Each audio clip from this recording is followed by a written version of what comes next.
नमस्कार दोस्तों, ये video tutorial compilation for mains का पार्ट है। आप प्लेलिस्ट में जाके ट्यूटोरियल की वीडियोस पेपर वाइज और टॉपिक वाइज देख सकते हो।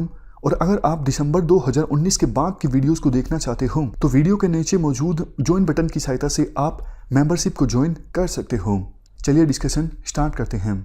अमिताभ कांत के द्वारा ये आर्टिकल लिखा गया है। शुरुआत में इनके द्वारा कहा जाता है 1973 में कोल सेक्टर को नेशनलाइज कर दिया गया था।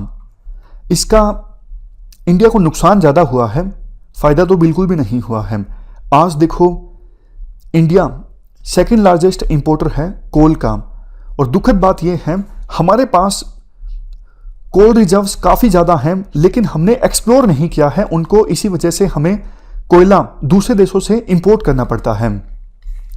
लेकिन अब 50 साल बाद हमने हमारी इस पॉलिसी को रिवर्स कर दिया है और अपने कोल सेक्टर को प्राइवेट सेक्टर के लिए ओपन कर दिया है।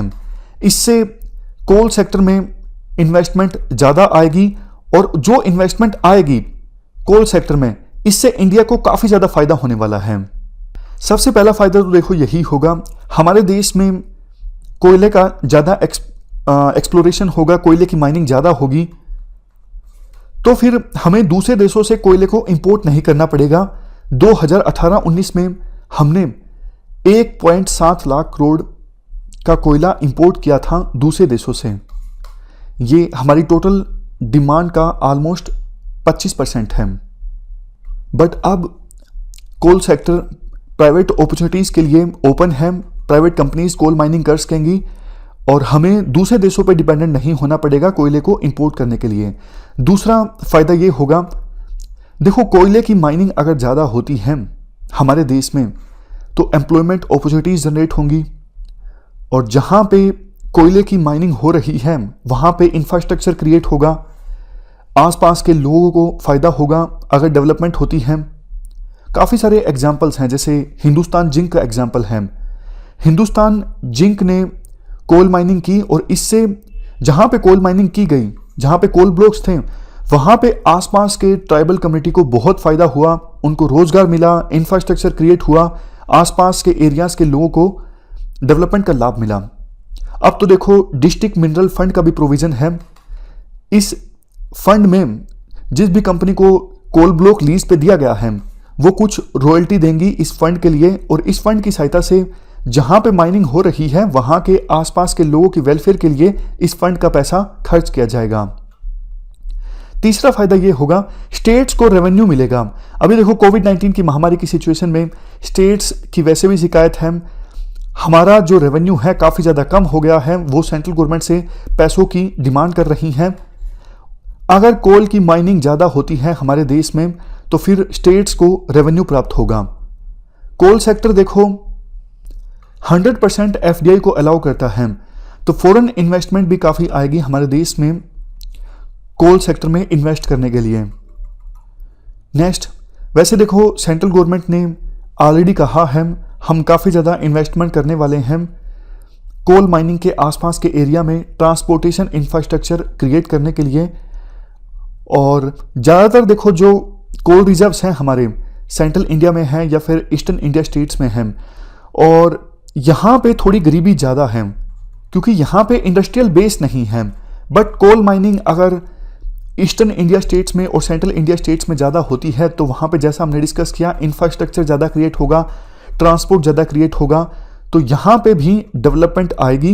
इसके साथ साथ राइटर ये भी कहते हैं, देखो होता क्या है, कोल माइनिंग के आसपास दूसरे मिनरल्स की माइनिंग भी हो सकती है, जैसे बॉक्साइट, आयरन। और कोल माइनिंग अगर ज़्यादा होगी तो कोल ज़्यादा जनरेट होगा, ज़्यादा थर्मल प्लांट्स लगेंगे। वैसे तो सरकार का रिन्यूएबल एनर्जी पर ज़्यादा फोकस है, लेकिन फिर भी एनर्जी ज़्यादा प्रोड्यूस होगी और हमारी जो एम्बिशियस स्कीम्स हैं हर घर बिजली पहुंचाने के लिए, उनकी इम्प्लीमेंटेशन भी आसान होगी। इसके अलावा देखो काफ़ी सारी दूसरी इंडस्ट्रीज़ जैसे सीमेंट, एल्यूमिनियम, फर्टिलाइज़र, ये इंडस्ट्रीज़ भी स्मूथली काम कर सकेंगी अगर कोयले की माइनिंग हमारे देश में ज़्यादा होती है, क्योंकि इन इंडस्ट्रीज़ में कोयले की आवश्यकता होती है एनर्जी के लिए।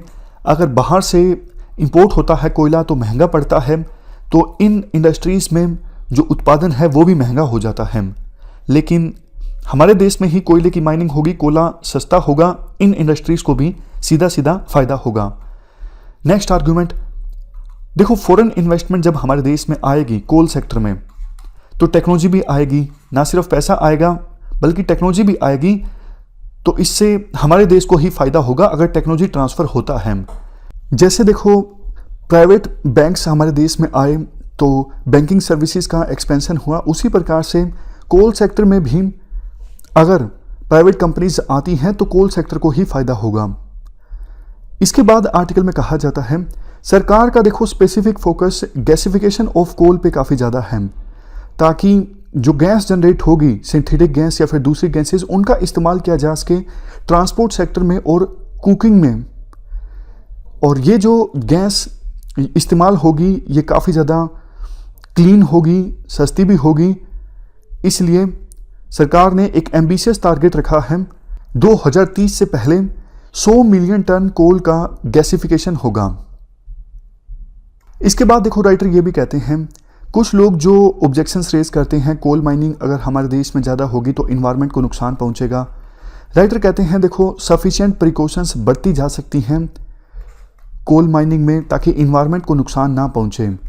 और वैसे भी इंडिया की पर्टिकुलरली हम बात करें पर कैपिटा जो CO2 एमिशन है इंडिया में काफ़ी कम है, 2 टन के आसपास, जबकि ग्लोबल एवरेज है 4.8, ऑस्ट्रेलिया में है 16.9, चाइना का पर कैपिटा जो CO2 एमिशन है वो है 7.0, यूरोपियन यूनियन का 6.7, US का 16.6, मतलब एक एवरेज इंडियन काफ़ी कम CO2 एमिट करता है।